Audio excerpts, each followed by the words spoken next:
好多人都講遺囑就係為死亡而準備嘅，當然啦，其實佢最主要嘅係咩呢？就係鋪好一條路俾我哋最愛嘅人。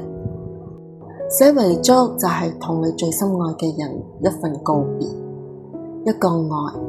佢唔係好多餘嘅嘢嚟㗎，佢亦都唔係一個詛咒嚟㗎，佢係一個責任，係一個擔當，係一個清醒，係好理智㗎。佢就係俾屋企人少紛爭、少傷害。所以好多人一講到未來就好幸福嘅，因為佢哋知道點樣去對待自己嘅未來，自己嘅目標係咩嘢，自己嘅夢想係咩，衝就係咗。點樣組織自己嘅家庭，點樣孝順父母。但係佢哋好少同自己最愛嘅人講嘅係咩？就係死亡。所以佢哋連遺囑可能佢哋都唔曉去諗，唔曉去諗，因為要破壞咗佢哋嘅幸福。其實如果你有咁樣諗嘅話，咁樣就錯啦，就唔應該咁諗噶啦。點解呢？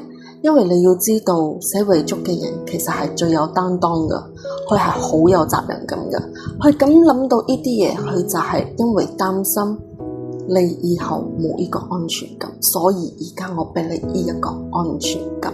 我係一個好珍惜當下嘅人，我知道呢樣嘢係一定係要做嘅嘢嚟嘅，所以我先提前做好、安排好、規劃好。